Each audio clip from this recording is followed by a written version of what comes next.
तो वो लोग मिठाई फेंक दिए थे भाजपा के विधायक लोग।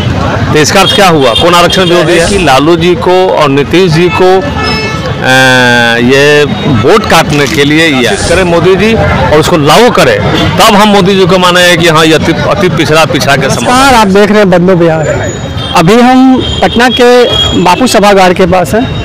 यहाँ पे पूर्व राष्ट्रीय अध्यक्ष कांग्रेस के राहुल गांधी जी आए हुए हैं और उनके कार्यकर्ताओं में काफ़ी विरोध देखा जा रहा है वर्तमान पटना के कांग्रेस अध्यक्ष को लेकर। तो हमारे साथ हैं एक कार्यकर्ता। मैं मुजफ्फरपुर से हूँ और कांग्रेस का मैं कोई कार्यकर्ता नहीं हूँ, समर्थक नहीं हूँ, लेकिन अब मैं समर्थन देना चाह रहा हूँ। अच्छा, लोगों में नाराजगी क्यों है? वर्तमान नाराजगी है कांग्रेस अध्यक्ष को लेकर बिहार के। वो तो अखिलेश सिंह के बारे में लोग आरोप लगा रहे हैं कि वो भाजपा से मिले हुए हैं, तो तेजस्वी से मिले हुए हैं, उन लोगों का कहना है। तो देखिए, एक बात आपको मैं कहूँ कि जितने भी फॉरवर्ड क्लास के लोग जो कांग्रेस पार्टी में हैं वो अंदर से भाजपा के समर्थक हैं, आप भी फील करते होइएगा।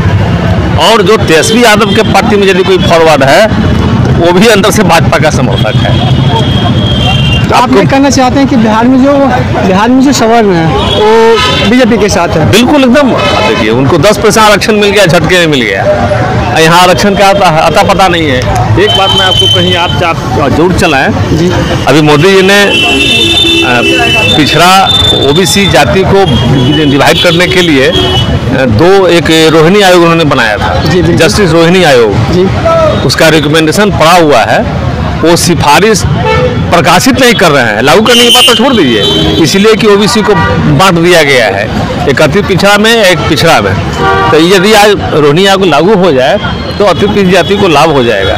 आज भी कुम्हार, नाई, ततमा, तुरहा, ये सब जाति सब बहुत, मला वगैरह सब बैक है बिहार में जी। बिल्कुल, उनका बिल्कुल जो है कोई भागीदारी कहीं नहीं है। सुप्रीम कोर्ट तो कुछ समय पहले भी इस बात को लेकर आई थी ना सर, कि जो SC/ST है उसमें भी वर्गीकरण की बात की गई थी। रोहिणी आयोग तो हमारे ओबीसी को लेकर है। हाँ, तो इसलिए आपको बदलो बिहार के माध्यम से मैं आप लोगों से मैं कहना चाहता हूँ कि जस्टिस रोहिणी आयोग के सिफारिश को प्रकाशित करें मोदी जी और उसको लागू करें, तब हम मोदी जी को माने हैं कि हाँ ये अति पिछड़ा के समर्थक हैं। अच्छा, आप मतलब हम इससे पहले लोग को जान रहे हैं जो रोहिणी आयोग के समर्थन में बात कर रहे हैं, बाकी ओबीसी के जो भी लोग आते हैं वो उसे बोलते कि नहीं, रोहिणी आयोग का लाने का मतलब है कि ओबीसी को तोड़ा जाएगा। देखिए, अभी भी आप रोहिणी आयोग के माध्यम से अति पिछड़ों को लाभ मिलेगा, क्योंकि आपको मंडल कमीशन का लाभ ज़्यादा कौन जाति उठाया है? जी बिल्कुल, तो यादव, कोयरी, कुर्मी और कुछ तेली उली भी उठा लिया है, ये सब जो नए वर्ग में आए हैं सो।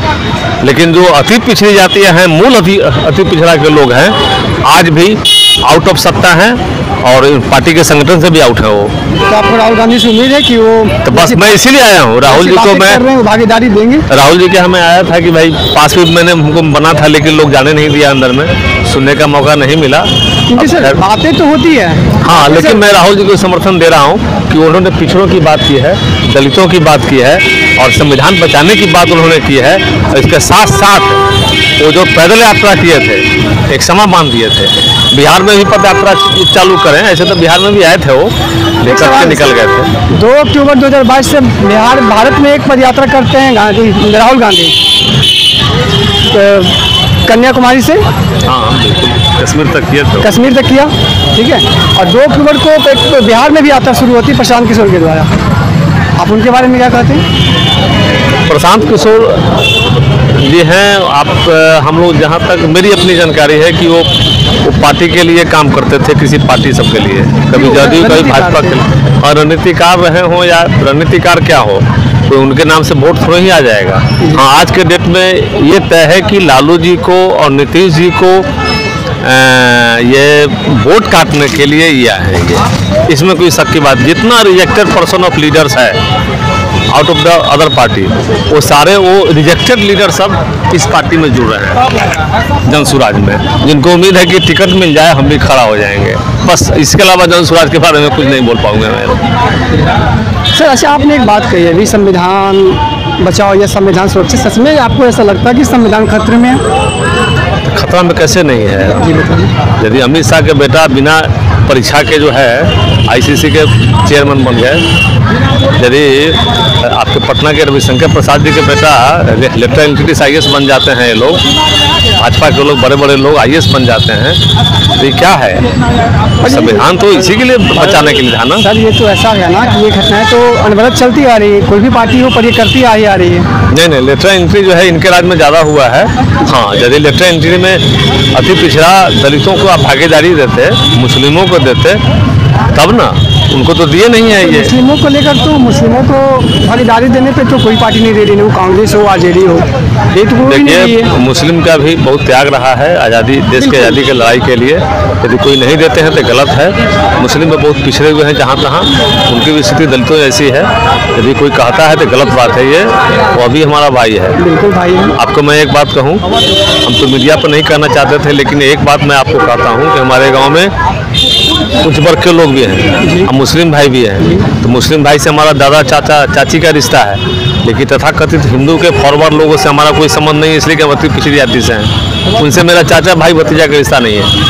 आप समझिए, इस राजनीति को समझिए ना, ये कैसी राजनीति है, कैसा हिंदुत्व है ये।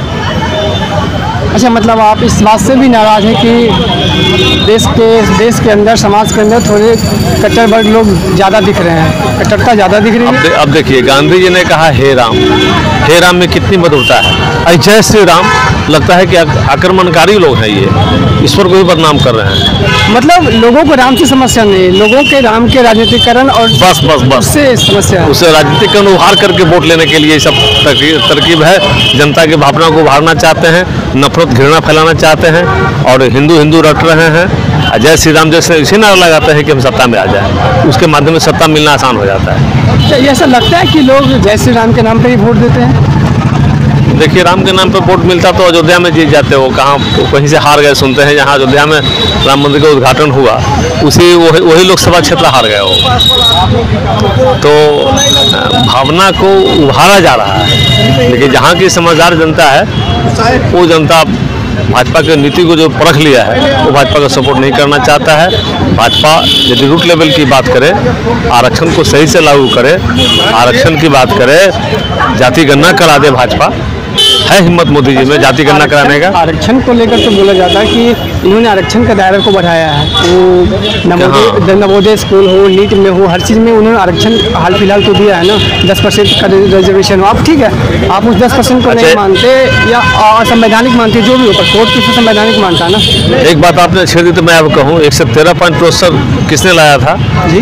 113 पॉइंट रोस्टर भाजपा के लोगों ने लाया था। भाजपा के लोग जब बिहार विधानसभा में तेजस्वी जी और नीतीश जी आरक्षण को दायरा बढ़ा दिए, 50 से 65 किए, तो वो लोग मिठाई फेंक दिए थे, भाजपा के विधायक लोग।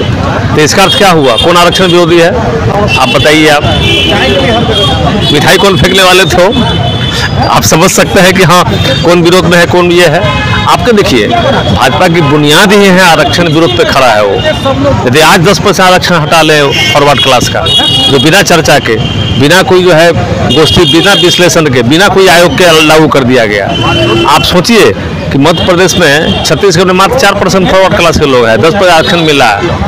पंजाब में मात्र 6% है संख्या है फॉरवर्ड क्लास का, 10% आरक्षण मिल रहा है। बिहार में 12-13% है, 10% आरक्षण मिल रहा है। पर सर देखिए, 10% आरक्षण की बात तो DP सिंह के सरकार में भी बात हुई थी, उसके लिए तो उसके लिए गणना होता।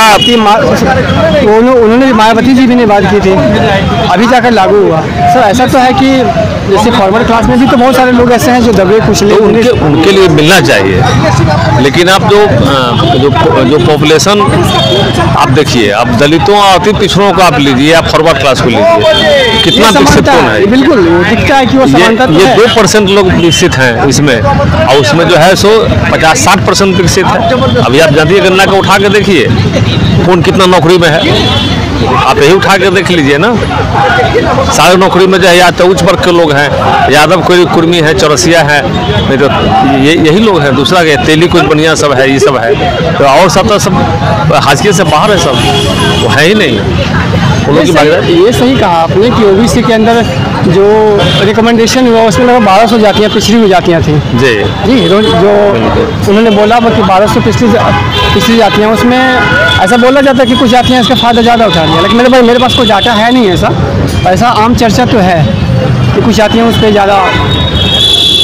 नहीं, बात सही है। वो उच्च वर्ग के लोगों की अधिक भागीदारी है बिहार में। आप किसी कार्यालय में चले जाएं, उनकी भागीदारी अधिक है।